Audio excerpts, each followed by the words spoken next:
సుమన్ టీవీలో మీ business promotions కోసం ఈ కింది నెంబర్ను సంప్రదించగలరు.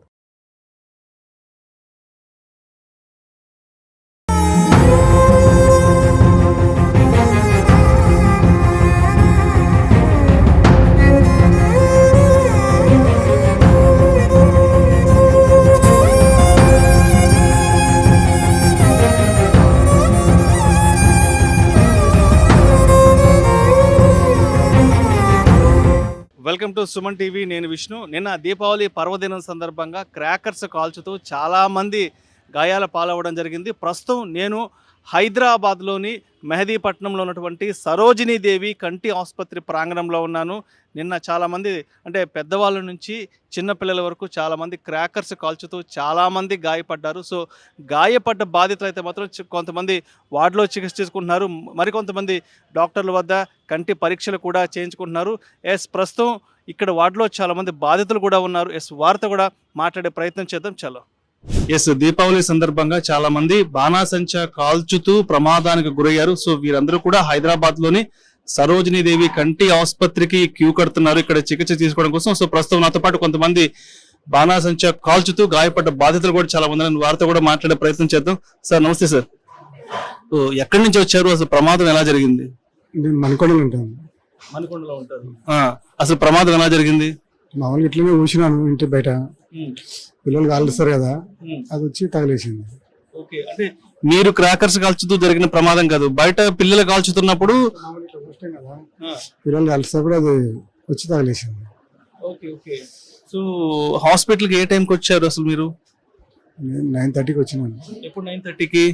ఇప్పుడు అంటే ఎందుకు ఇంత లేట్ చేశారు? ఆల్మోస్ట్ 12 hours అయిపోయింది కదా ఇన్సిడెంట్ జరిగి కూడా. సో రాత్రి త్వరగా రావాల్సింది కదా హాస్పిటల్కి ప్రమాదం జరిగినప్పుడు. రాత్రి వస్తే మార్నింగ్ రమ్మని చెప్పారు, డ్రాప్స్ ఇచ్చారు, మళ్ళీ మార్నింగ్ వస్తే చెక్ చేస్తామని చెప్పారు. వెయిట్ చేస్తున్నా. సో అంటే ఇప్పుడు ప్రాథమిక చికిత్సగా మీరు ఇంటి దగ్గర ఎటువంటి ప్రాథమిక చికిత్స చేస్తారు? హాస్పిటల్కి వచ్చిన తర్వాత మీకు ఎటువంటి ఫస్ట్ ఎయిడ్ అందించారు ప్రాథమిక చికిత్స?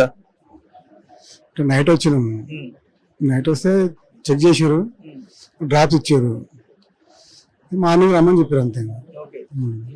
రైట్. అంటే చూస్తున్నాం కదా, ఒక్కొక్కసారి క్రాకర్స్ అనేవి మనం కాల్చకపోయినా మన పక్కన ఉన్న వాళ్ళు, మన ఎదుట ఉన్న వాళ్ళు కాల్చుతున్నా సరే ఆ క్రాకర్స్ వచ్చి మన మీద పడి మనం కూడా గాయాల పాలయ్యే అవకాశం ఉందని కూడా ఇక్కడ చాలా చాలా స్పష్టంగా ఉంది. అండ్ మరికొంతమంది బాధితులు కూడా ఉన్నారు, వారితో కూడా మాట్లాడే ప్రయత్నం చేద్దాం. బాణాసంచా కాల్చుతూ ప్రమాదానికి గురైనటువంటి మరొక బాధితులు కూడా మనకు సరోజినీ దేవి కంటి ఆసుపత్రిలో ఉన్నారు. సో ఒక యంగ్ బాయ్ ఉన్నాడు. సో తనతో కూడా మాట్లాడే ప్రయత్నం చేద్దాం. హలో బాబు. సో అసలు ప్రమాదం ఎలా జరిగింది ఏంటి? అదేంటే క్రాకర్ తీసుకొని పైప్ వేసిన ఒకటేసారి రివర్స్ నా కళ్ళ కాడికి వచ్చేసింది. ఐస్ లో మొత్తం దాని మట్టి మొత్తం ఐస్ లో ఇరుక్కుంది. ఏంటి క్రాకర్ తీసుకుని పైప్ లో వేసావా? పైప్ లేగానే అది ఒకటేసారి ముఖంకి వచ్చేసింది. ఆ మట్టి మొత్తం కళ్ళకి స్టక్ అయిపోయింది సార్. సో అంటే ప్రమాదం జరిగిన వెంటనే నువ్వు ఫస్ట్ ఎయిడ్ గా ఏం చేసుకున్నావు? హాస్పిటల్ కి ఎప్పుడు రీచ్ అయ్యావు? అసలు ఎంతసేపట్లో రీచ్ అయ్యావు? ఫస్ట్ అయితే ట్యాప్ కాడికి పోయి మొత్తం ముఖం అయితే ఫేస్ వాష్ చేసుకున్నా. దాన్ని బట్టి ఇంకా పోతలేవని చెప్పి ఫస్ట్ మా ఇంటికాడ ఐస్ డాక్టర్ ఉంటారు, వాడికి పోయి కనుక్కున్నా. ఆయన ఇక్కడ హాస్పిటల్ కి రమ్మంటే సడన్ గా వచ్చేసి మా ఫ్రెండ్స్ తీసుకొచ్చారు. సో అంటే ఇప్పుడు నువ్వు అజాగ్రత్తగా ఉండడం వల్ల ఈ ప్రమాదం జరిగింది కాబట్టి, సో క్రాకర్స్ తో ఎలా జాగ్రత్తగా ఉండాలని చెప్తావు? అండ్ ఇంకా కూడా ఇంకొక 4-5 రోజుల పాటు కూడా చాలా మంది క్రాకర్స్ కాల్చుతుంటారు కాబట్టి, సో ఇప్పుడు నీకు ప్రమాదం జరిగింది కాబట్టి, సో ఇప్పుడు నువ్వు వేరే వాళ్ళకి ఏం చెప్పాలనుకుంటున్నావు? వేరే వాళ్ళకైతే కాల్చేటోళ్ళకైతే చూసి కాల్చురి, కొంతమందికి అయితే కాల్చకుండా చూసుకోరు అని చెప్పి నేను చెప్తాను. ఎందుకంటే ఇప్పుడు లేనన్నా చాలా దగ్గర రిస్క్ లో ఉన్నా. ఇప్పుడు కూడా తెలియదు, పోతే కూడా తెలియదు. ఎవరికైనా చాలా సేఫ్టీగా అందరు చూసుకోమని చెప్తున్నా పేరెంట్స్ కి అయితే.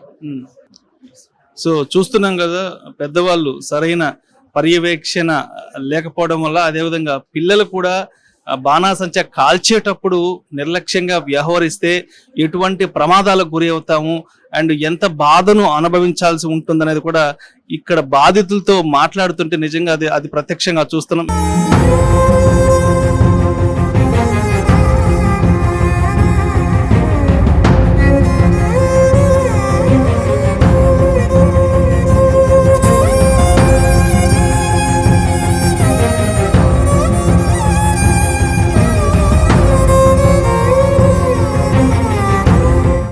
నిన్న దీపావళి సందర్భంగా బాణాసంచా కాల్చుతూ చాలామంది గాయపడి హైదరాబాద్లోని సరోజినీదేవి కంటి ఆసుపత్రిలో చికిత్స తీసుకోవడం కోసం కూడా చాలామంది హాస్పిటల్కు క్యూ కడుతున్నారు. ప్రస్తుతం నేను హాస్పిటల్ సూపరింటెండెంట్ మోదిని గారి బ్లాక్ వద్ద ఉన్నాను. సో మేడం గారితో కూడా మాట్లాడదాం. అసలు ఈ సంవత్సరం ఎంతమంది బాణాసంచా కాల్చుతూ ప్రమాదానికి గురయ్యారు, అదేవిధంగా వారికి ఎటువంటి ట్రీట్మెంట్ ఇస్తున్నారనే విషయాలు కూడా డాక్టర్ మోదిని గారితో మాట్లాడి తెలుసుకుందాం. చలో. ప్రస్తుతం నాతో పాటు సరోజినీదేవి కంటి ఆసుపత్రి సూపరింటెండెంట్ డాక్టర్ మోదిని గారు ఉన్నారు. సో మేడం గారితో మాట్లాడదాం.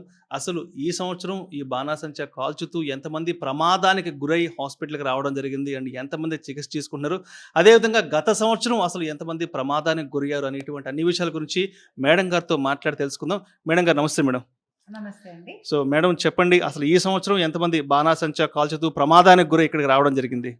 ఇవాళ మార్నింగ్ 8 o'clock డేటా ప్రకారంగా మా దగ్గర 54 మెంబర్స్ వచ్చారండి ఈ 3 daysలో. మ్యాక్సిమం నిన్న 47 మెంబర్స్ నిన్న రావడం జరిగింది. దానికి ముందు అబౌట్ 6-7 మెంబర్స్ వచ్చారు.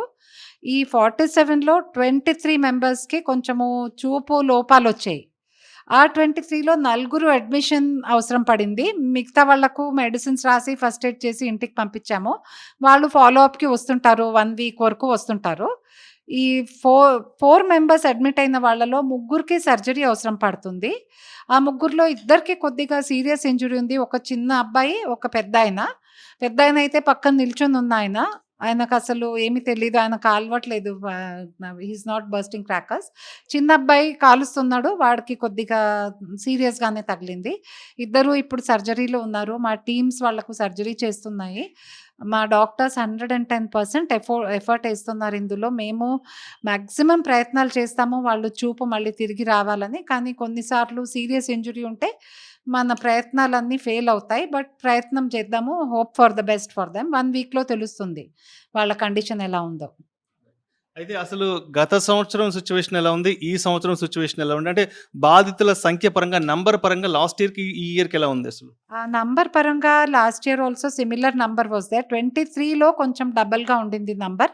కాకపోతే ఈ ఇయర్ ఇప్పటి వరకు 54 ఉన్నారు. పండుగ ఈసారి 2 days పడింది కాబట్టి ఈరోజు కూడా టపాకాలు కాల్వడం జరుగుతుంది. రేపు కూడా ఉండవచ్చు. సో రేపైనా మనకి ఎల్లుండైనా ఎగ్జాక్ట్ నంబర్ కరెక్ట్గా తెలుస్తుంది. కొద్దిగా పెరిగే అవకాశాలు ఉన్నాయి.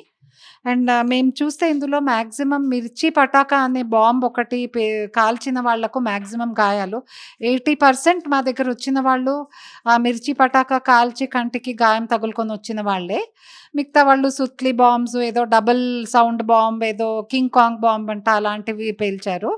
అండ్ అనార్తో 2కి అయింది. కొన్నిసార్లు డిఫెక్టివ్ అనార్స్తో అవుతుంది. So majority of the people are in the 18 to 45 age group.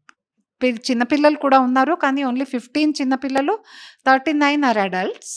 So చిన్నపిల్లలకు బాగానే పేరెంట్స్ సూపర్వైజ్ చేస్తున్నట్లా కనిపిస్తుంది. ఆ సూపర్విజన్ ప్లీజ్ కంటిన్యూ చేయండి. ఇవాళ రేపు కూడా వాళ్ళకు కంటికి గాయాలు తగలకూడదు. బికాజ్ వాళ్ళ రిఫ్లెక్సెస్ అంత ఫాస్ట్ ఉండవు, వాళ్ళకి అర్థం కాదనమాట ఏమవుతుందో, వాళ్ళు టైంకి జరిగిపోరు. సో పేరెంట్స్ ఉండి వాళ్ళకు వార్న్ చేస్తుంటే, వాళ్ళ సపోర్ట్లో ఉంటే బెటర్ అండి. చిన్నపిల్లలు కాలుస్తుంటే ఈ మిర్చి పటాకాలు, సుత్లీ బాంబులు అవి కాలుస్తున్నప్పుడైతే చాలా కేర్ఫుల్గా ఉండండి. బికాజ్ మనకు హిస్టరీలో ఇక్కడ డేటాలో కనిపిస్తుంది మ్యాక్సిమం దాంతోనే గాయపడ్డారు. And adolescents please take a warning. Please don't do any heroism. Don't try to do unsafe practices. Have a happy and a safe Diwali. So madam గారు, ఇందాక మీరు చెప్పినట్లు ఈ సంవత్సరం పండగ 2 రోజులు వచ్చింది కాబట్టి, సో నిన్న ఇవాళ కూడా అదేవిధంగా ఇంకొక 2-3 రోజులు కూడా ఈ క్రాకర్స్ చిన్నపిల్లలు కాల్చే ప్రయత్నం చేస్తుంటారు కాబట్టి, ఎస్పెషల్లీ పెద్దలు అనే వాళ్ళు ఏ విధంగా సూపర్వైజ్ చేయాలి, ఎటువంటి మానిటరింగ్ ఉండాలంటారు పిల్లలు క్రాకర్స్ కాల్చుతున్నప్పుడు? ఎస్పెషల్లీ బాంబ్స్ కాలుస్తున్నప్పుడు పేరెంట్స్ పక్కన ఉండాలి. టైం బాంబ్కి కాల్చంగానే పక్కన జరిగిపోవాలి. బికాజ్ అది బర్స్ట్ అయ్యి దాని రేడియస్ బర్స్ట్ అయ్యి అది వెళ్ళే రేడియస్కి బయట ఉంటే మనకు దెబ్బ తగలదు. So parents should see that the children are away after they light the bomb. And ఇంకొకటి ఏంటంటే కొద్దిగా చిన్న కంజెస్టెడ్ ప్లేసెస్లో జరగడానికి ప్లేస్ ఉండదు, చిన్న ఏరియాస్ ఉంటాయి. అక్కడ ప్లీజ్ ఇట్లాంటివి కాల్చకండి. ఓపెన్ గ్రౌండ్లో వెళ్ళి ఇలాంటివి బాంబ్స్ అవి కాల్చండి. That is safer for everybody. అన్సూపర్వైజ్డ్గా పిల్లలకు అస్సలే కాల్చనివ్వద్దు. ప్రొటెక్టివ్ ఐ గేర్ వేసుకోవడము చాలా మంచిది. అండ్ బై స్టాండర్డ్స్ కూడా, పక్కన వెళ్తున్న వాళ్ళు కూడా, బండ్ల మీద వాళ్ళ ఇంటికి వెళ్తున్న వాళ్ళు కూడా కొద్దిగా బాంబ్స్ కాలుస్తుంటే ఏంటి రిస్క్ ఏంటి అనుకుంటూ వెళ్ళవద్దు. ఆగిపోండి, బాంబ్ కాల్చాక వెళ్ళండి. లేదంటే హెల్మెట్స్ అవి వేసుకుంటే మీకు ఒక సేఫ్టీ. సో ఇవి ఫాలో అవుతే తక్కువ మందికి గాయాలు తగులుతాయని ఆశిస్తున్నాను. సో మేడం గారు, ఇంకొక ముఖ్యమైన విషయం కూడా చెప్పగలరు? సో ప్రమాదం జరిగినప్పుడు, సో మనకి మనంగా ఇంట్లో ఉన్నప్పుడు పేరెంట్స్ ఎటువంటి ఫస్ట్ ఎయిడ్ అందించి హాస్పిటల్కి తీసుకురావాలి? ఎందుకంటే చాలామంది గాయపడిన వెంటనే నీళ్లు పోయడము, నీళ్ళతో కడగడం ఇలాంటి ప్రయత్నాలు కూడా చేస్తుంటారు. కాబట్టి గాయాలైన వెంటనే ముందు తల్లిదండ్రులు అనేవాళ్ళు ఎటువంటి ప్రాథమిక చికిత్స ఇంట్లో చేసి తర్వాత వెంటనే హాస్పిటల్కి ఏ టైం లోపల తీసుకురావాలంటారు? పటాకాల స్మోక్తో కనుక మీకు ఇరిటేషన్ అయ్యి కళ్ళు రెడ్ అయ్యి అట్లా అవుతే ఓకే విత్ వాటర్.